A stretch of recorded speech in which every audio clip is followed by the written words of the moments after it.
We're going to shift into the presentations from Kai side as well as Rob Sheldon. I'm going to let you all take the lead. I'm going to also say that you're going to get an extra couple of more minutes to do your presentation before we go to Q&A. Thank you, Chair Brzezinski.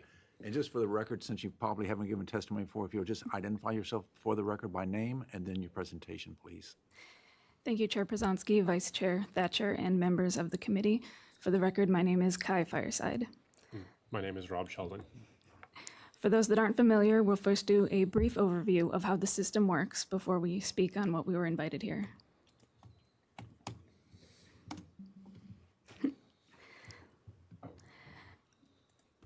Flock is, most of all, a highly networked surveillance system installed across the U.S. They are growing rapidly and are up to about 100,000 devices. This number is an estimate based on data compiled from many sources because it's difficult to get complete information on installations. In Oregon, most of these are installed along the I-5 corridor and urban areas, as this map shows, but there are Flock installations in many smaller towns too. Each camera uploads data directly to Flock's infrastructure, hosted on Amazon Web Services, AWS. Law enforcement get a web-based user interface that allows them to request some of that data. This architecture allows Flock to provide access directly to third parties at any time without the knowledge or consent of the law enforcement customers. This is a typical example of the kind of search results that a police agency might get from Flock. These show the rear corner views of vehicles. However, Flock's cameras collect far more than just license plates. This is some of the source code that we have extracted from one of the devices. It very clearly shows the different categories of objects that the cameras are programmed to recognize and upload, including people and bicycles. Flock themselves proudly advertise the ability to search for things that are not vehicles, including people using descriptions of their clothing. And police departments have access to some of these other non-vehicle images as well. This is what the search result for bicycle look like. Law enforcement agencies have the ability to share this information with third parties. There is extensive data sharing built into Flock, but we would need a lot more time to talk about that than we have today.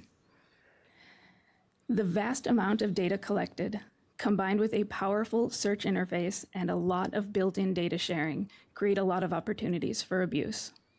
For this presentation, we will focus on one particular type of abuse, which is Flock sharing data with third parties without the knowledge or consent of the law enforcement customers.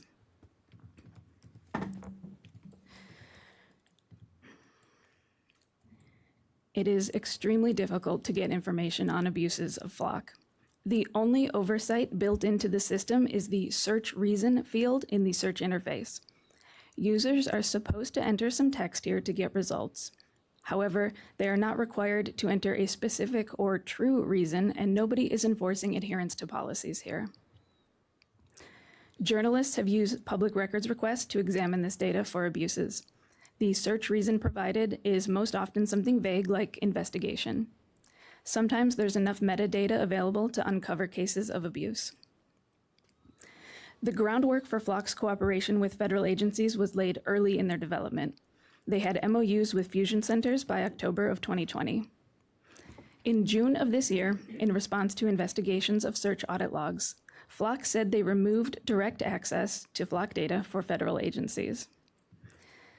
However, in August, investigators found additional evidence in search audit data that federal agencies had another kind of direct access to Flock systems at individual cities. Flock set up accounts for Customs and Border Protection agents who were able to request direct access to the Flock systems in individual cities. Because Flock's interface incentivizes data sharing, many cities accepted the requests without knowing who they were sharing data with. Again, these agencies were not aware of this data sharing.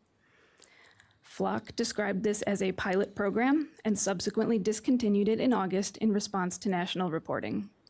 Flock framed this as a local issue, but they created a system that allowed federal agencies to breach local contracts without the knowledge of the cities or departments that had paid for the system. In October of this year, investigations by Ron Wyden's office uncovered a greater level of federal access to Flock than was previously known. This was enabled through a different mechanism than the cases over the summer. The mechanism is the National Lookup Tool, which allows police agencies to search Flock systems across the country. Agencies have to provide national access in order to gain national access. Flock then gave federal agents direct access to this same feature. We have to emphasize here that we are looking at only one of Flock's issues, and we're doing it through the tiniest of keyholes in too short a time for detailed discussion. The University of Washington recently published a comprehensive report on Flock's repeated data sharing with federal agencies, which you can access here and is in your materials. Their findings matched those of journalists, Ron Wyden's office, and independent organizations like ours. Thank you for spending a few minutes with us on this. All right, thank you. Bob, did you have